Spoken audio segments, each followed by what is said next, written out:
اس کربلا کے میدان میں آئے ہو جہاں نہتے میرے رسول کے گھرانے کو 3 دن تک بھوکا اور پیاسا، وہ بھی جنگ کی حالت میں رکھا گیا، نہ کوئی گھر تھا یہاں پر، وہ تو چھوٹے خیمے لگے ہوئے تھے۔ عزیزان گرامی وقار، کئی چیزیں ہیں جو یہاں آ کر کے احساس کرنا چاہیے۔ مجھے یاد ہے 2 سال قبل میرا ایک چھوٹا سا بچہ دروازے میں سے انگلی پھنس گئی اور انگلی کٹ گئی۔ اس قدر احساس میں بتا رہا ہوں، لے کر دوڑتے رہے ڈاکٹر کے پاس۔ جب ڈاکٹر سوئی سے ٹانکے مار رہا تھا تو ایسا لگ رہا تھا کہ ہمارے دل پر ٹانکے مارے جا رہے ہیں۔ بچے کی چیخ سن کر کے پوری رات کی نیند خراب تھی اور اس قدر بے چینی تھی، بیتابی تھی۔ اس دن مجھے یاد آیا میرے بچے کی انگلی کے ٹانکے مجھے دیکھے نہیں جا رہے تھے، کھانا پھیکا پڑ گیا تھا۔ سرکار حسین تمہارے صبر کو سلام، تمہارے جذبے کو سلام۔ جب تمہاری گود میں 6 مہینے کا علی اصغر گردن پر جب چھری چل چکی ہو، وہ نیزہ گر چکا ہو اور اس کا خون تمہاری گود میں بہ رہا ہو،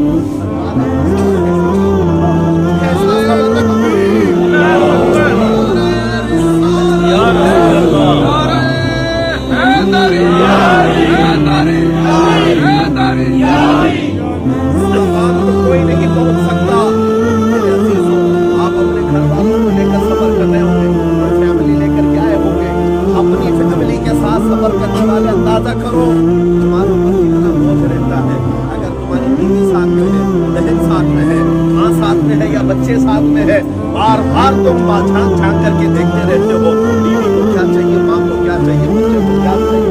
اگر سفر کے دوران ان میں سے کسی کا پیٹ بھی تھوڑا سا درد کرنے لگ جائے، آپ پورے سفر میں بے چین ہو جاتے ہیں۔ اس حسین اعظم کے سفر کو یاد کرو جن کے کندھوں پر 72 لوگوں کا ذمہ تھا، اور اس میدان کربلا میں جب ان کے اوپر پانی بند کیا گیا تھا، ہر بچہ پوچھتا تھا یا ابتا العطش، یا ابتا العطش، ابا جان سے پیاس ستاتی ہے، ابا جان سے پیاس ستاتی ہے۔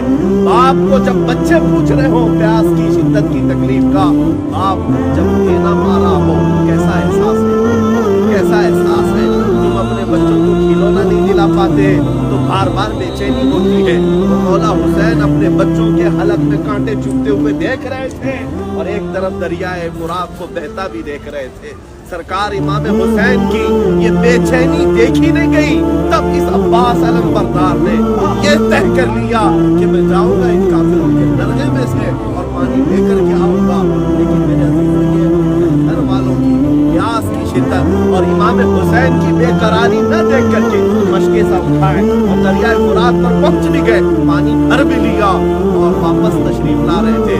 ظالم کوفیوں نے پکارا تھا کہ ایک قطرہ بھی اگر حسین کے خیمے تک پہنچ گیا ہماری جنگ بھاری پڑ جائے گی، ہمارے لیے یہ مصیبت بن جائیں گے، ان کو پانی نہ لے جانے دو۔ جس بازو پر یہ پانی لے کر آ رہے تھے اس عباس علمبردار کا بازو کاٹ دیا کافروں نے۔ اس وقت میں پوچھتا ہوں یہ علی کے گھرانے کی شجاعت کیسی ہے، کیسی شجاعت ہے۔ ارے میاں انگلی چھل جائے بے چین ہو جاتے ہو، یہ مونڈھے سے بازو کاٹ دیا گیا ہے، اس وقت تو درد سے بلبلانا چاہیے تھا، لیکن عباس علمبردار نے دوسرے بازو میں یہ مشکزہ اٹھا لیا۔ کہا بی بی سکینہ کو کہہ کر کے آیا ہوں، 9 سال کی بچی سے کہہ کر آیا ہوں کہ میں پیاس تیری بجھاؤں گا، پانی تیرے لیے لاؤں گا، لیکن جب کافر ظالم کوفیوں نے دوسرا بازو بھی کاٹ دیا، بچا کیا؟ جس کے 2 ہاتھ کاٹ دیے جائیں، اس کو آسان مت سمجھو، بیان میں سن رہے ہوں گے، ذرا اپنے اوپر احساس کر کے دیکھ لیں، ذرا تمہاری ہڈی فریکچر ہو جائے، تمہاری نیندیں اڑ جائے، جس کے بازو یہاں سے کاٹ دیے گئے ہوں اور وہ مشکیزہ گر گیا۔ عباس علمبردار اس وقت ان کی کیفیت دیکھنے والے بتاتے ہیں ان کو تکلیف اپنے بازوؤں کے کٹنے کی نہیں بلکہ خیمہ حسین تک پانی نہیں پہنچا، اس بات کی تکلیف تھی۔ اس کے بعد کہتے ہیں وہ دانتوں سے مشکیزہ اٹھائے۔ یہ ہے ہمت، یہ ہے جرأت، یہ ہے شجاعت۔ کربلا کے میدان میں یہی تاریخ دہرانی چاہیے، یہی تاریخ دہرانی چاہیے۔ ارے بازو کٹ گیا، وہ بھی کٹا، یہ بھی کٹا، ارے دانتوں سے اٹھا لیا۔ کوفیوں نے دیکھا کہ حیدر کا لال دانتوں سے پانی لے کر جائے گا، تب اس ظالموں نے اس مشکیزے کو نیزہ مار مار کر کے پورا پانی گرایا۔ اور اس کے بعد سیدنا عباس علمبردار کو نیزہ مار کر کے گھوڑے سے گرا کر شہید کیا گیا۔ جب وہ زمین پر آئے تھے، میں جانتا ہوں میرے عزیزو، ہر سال ہم بیان کرتے ہیں، سرکار امام حسین 56 سال کی عمر ہے۔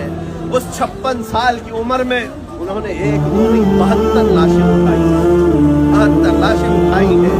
حضرت عباس کی لاش، امام قاسم کی لاش، حضرت علی اکبر کی لاش، اور اپنے بھتیجوں کی، اپنے بیٹوں کی، اور اپنے بھانجوں کی، اپنے ساتھیوں کی۔ ارے میاں، تمہارے گھر میں ایک جنازہ جائے تو گھر کی حالت کیا ہوگا؟ تمہارا بھائی مر جائے سالوں تک غم جاتا نہیں۔ اس حسین اعظم نے اپنے گھر کے اتنے جنازے اٹھائے، اور اس کے بعد بھی اللہ کی بارگاہ میں کیا کہتے تھے؟ اے رب العالمین، تیرے دین کی حفاظت کے لیے یہ نذرانہ قبول کر۔ میرے عزیزو، ہم نے آج تک کون سی قربانی دی؟ وہ ہم گرم بستروں میں سوتے ہیں، نرم کھانے کھاتے ہیں، اور یہاں نعرے لگاتے ہیں۔ میرے عزیزو، یہاں بیٹھ کر کے یہ طے کر کے چلو کہ میں نکما گندا صحیح، لیکن مولا میں تیرے دین کے کسی کام آ جاؤں، مجھے حسین کے سپاہیوں میں شمار فرما، مجھے امام علی مقام کے سپاہیوں میں شمار فرما لے۔ یہ جذبہ حسینیوں کے اندر بیدار ہو جائے، میں کہتا ہوں انقلاب آ جائے، پوری دنیا میں انقلاب آئے گا۔ اور ابھی بھی آپ کو گھبرانے کی ضرورت نہیں۔ حالات تو یوں بتا رہے ہیں کہ مسلمان ختم کر دیے جائیں گے، اسلام کو مٹا دیا جائے گا، یا ایسے حالات بنائے جائیں گے، لیکن قرآن کا وعدہ سچا ہے، قیامت تک اسلام نہیں مٹایا جا سکتا، نہیں مٹایا جا سکتا۔ یہ آندیاں آئی ہیں، یہ طوفان آئے ہیں، اور پھر کربلا کا میدان قائم کیا گیا ہے۔ یزیدی ناچ رہے ہیں، لیکن حسینیوں کو آنے کی دیر ہے، حسینیوں کو آنے کی دیر ہے۔ جس دن حسینی بیدار ہو گئے، پھر دنیا کو ہم کہیں گے کچھ دیر کی خاموشی ہے، پھر شور آئے گا۔ آج مردوں کا وقت ہے، کل ہمارا دور آئے گا، کل ہمارا دور آئے گا۔ لبیک یا رسول اللہ،